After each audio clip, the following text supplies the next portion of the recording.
मसीही भाई बहनों को यीशु मसीह के नाम में जय मसीह की। आज मैं आपको यूसुफ और उसके भाइयों की कहानी बताने जा रही हूँ। इसका वर्णन बाइबल की पुस्तक उत्पत्ति अध्याय 37 में आपको मिल जाएगा। याकूब तो कनान देश में रहता था, जहाँ उसका पिता परदेसी होकर रहा था। और याकूब के वंश का वृतांत यह है। यूसुफ 17 वर्ष का होकर अपने भाइयों के संग भेड़ बकरियों को चराता था, और वह लड़का अपने पिता की पत्नी बिल्हा और जिल्पा के पुत्र के संग रहा करता था, और उनकी बुराइयों का समाचार अपने पिता के पास पहुंचाया करता था। और इज़राइल अपने सब पुत्रों से बढ़कर यूसुफ से प्रीति रखता था, क्योंकि वह उसकी बुढ़ापे का पुत्र था, और उसने उसके लिए रंग बिरंगे अंगरखा बनवाया। परंतु जब उसके भाइयों ने देखा कि हमारा पिता हम सब भाइयों से अधिक उसी से प्रीति करता है, तब वे उससे बैर करने लगे और उसके साथ ठीक से बात भी नहीं करते थे। यूसुफ ने एक स्वप्न देखा और अपने भाइयों से उसका वर्णन किया। तब वे उससे और भी द्वेष करने लगे। उसने उससे कहा, जो स्वप्न मैंने देखा है उसे सुनो। हम लोग खेत में पूले बांध रहे हैं, और क्या देखता हूँ कि मेरा पुला उठकर सीधा खड़ा हो गया। तब तुम्हारे पुलों ने मेरे पुलों को चारों तरफ से घेर लिया और उसे दंडवत किया। तब उसके भाइयों ने उससे कहा, क्या सचमुच तुम हमारे ऊपर राज्य करेगा? क्या सचमुच तू हम पर प्रभुत्व करेगा? इसलिए वे उसके स्वप्न और उसकी बातों के कारण उससे और भी अधिक बैर करने लगे। फिर उसने एक और स्वप्न देखा और अपने भाइयों से उसका भी यह वर्णन किया। सुनो, मैंने एक और स्वप्न देखा है कि सूर्य और चंद्रमा और 11 तारे मुझे दंडवत कर रहे हैं। इस स्वप्न का उसने अपने पिता और अपने भाइयों से वर्णन किया।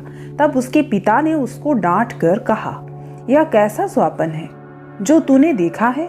क्या सचमुच मैं और तेरी माता और तेरे भाई सब जाकर तेरे आगे भूमि पर गिरकर दंडवत करेंगे? उसके भाई तो उससे डाह करते थे, पर उसके पिता ने उसके उस वचन को स्मरण रखा। उसके भाई अपने पिता की भेड़ बकरियों को चराने के लिए शेकेम को गए। तब इस्राएल ने यूसुफ से कहा, तेरे भाई तो शेकेम ही में भेड़ बकरी चरा रहे होंगे, इसलिए जा, मैं तुझे उनके पास भेजता हूँ। उसने उससे कहा, जो आ गया, मैं हाजिर हूँ। उसने उससे कहा, जा, अपने भाइयों और भेड़ बकरियों का हाल देखा कि वे कुशल से तो हैं, फिर मेरे पास समाचार ले आ। उसने उसको हेब्रोन की तराई में विदा कर दिया, और वह शेकेम में गया। और फिर मनुष्य ने उसको मैदान में इधर उधर भटकते हुए पाकर उससे पूछा, तू क्या ढूंढता है? उसने कहा, मैं तो अपने भाइयों को ढूंढता हूँ। कृपया करके मुझे बता कि वे भेड़ बकरियों को कहाँ चरा रहे हैं। उस मनुष्य ने कहा, वे तो यहाँ से चले गए हैं, और मैंने उनको यह कहते सुना, आओ हम दोतान को चले। इसलिए यूसुफ अपने भाइयों के पीछे चला और उन्हें दोतान में पाया।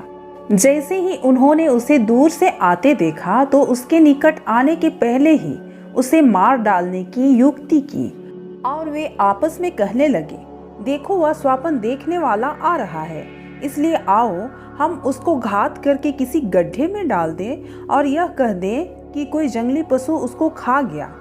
फिर हम देखेंगे कि उसके स्वप्नों का क्या फल होगा। यह सुनकर रूबेन ने उसको उनके हाथों से बचाने की मनसा से कहा, हम उसको प्राण से तो ना मारे। फिर रूबेन ने उससे कहा, लहू मत बहाओ, उसको जंगल के इस गड्ढे में डाल दो और उस पर हाथ मत उठाओ। वह उसको उनके हाथों से छुड़ाकर पिता के पास फिर पहुंचाना चाहता था।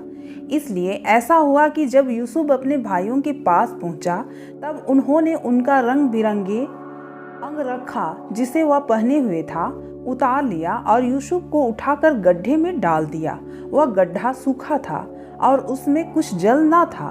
तब वे रोटी खाने को बैठ गए, और आंखें उठाकर क्या देखा कि इस्माइलियों का एक दल ऊँटों पर सुगंधित द्रव्य, बलसान और गंधरस लादे हुए गिलाद से मिस्र को जा रहा था। तब यूदा ने अपने भाइयों से कहा, अपने भाई को घात करने और उसका खून छिपाने से क्या लाभ होगा? आओ हम इसे इस्माइलियों के हाथ बेच डालें और अपना हाथ उस पर ना उठाएं, क्योंकि वह हमारा भाई और हमारी ही हड्डी और मांस है। और उसके भाइयों ने उसकी बात मान ली। तब मिद्यानी व्यापारी उधर से होकर उसके पास पहुंचे। यूसुफ के भाइयों ने उसको उस गड्ढे में से खींचकर बाहर निकाला और इस्माइलियों के हाथ चांदी के 20 टुकड़ों में बेच दिया और वे यूसुफ को मिस्र में ले गए। रूबेन ने गड्ढे पर लौटकर क्या देखा कि यूसुफ गड्ढे में नहीं है, इसलिए उसने अपने वस्त्र फाड़े और अपने भाइयों के पास लौटकर कहने लगा, लड़का तो नहीं है, अब मैं किधर जाऊं? तब उन्होंने यूसुफ का अंगरखा लिया और एक बकरी को मारकर उसके लहू में उसे डुबा दिया और उन्होंने उस रंग बिरंगे अंगरखे को अपने पिता के पास भेजकर यह संदेश दिया, यह हमको मिला है, देखकर पहचान ले कि यह तेरे पुत्र का अंगरखा है या नहीं। उसने उसको पहचान लिया और कहा, हाँ, यह मेरे ही पुत्र का अंगरखा है, किसी दुष्ट पशु ने उसको खा लिया है। निसंदेह यूसुफ फाड़ डाला गया है। तब याकूब ने अपने वस्त्र फाड़े और कमर में टाट लपेटा और अपने पुत्र के लिए बहुत दिनों तक विलाप करता रहा। और उसके सब बेटे बेटियों ने उसको सांत्वना देने का यत्न किया, पर उसको शांति ना मिली और वह यही करता रहा, मैं तो विलाप करता हुआ अपने पुत्र के पास अधोलोक में उतर जाऊंगा। इस प्रकार उसका पिता उसके लिए रोता ही रहा। इस बीच मिद्यानियों ने यूसुफ को मिस्र में ले जाकर पोतीपर नामक फिरौन के एक हाकिम और अंगरक्षकों के प्रधान के हाथ बेच डाला।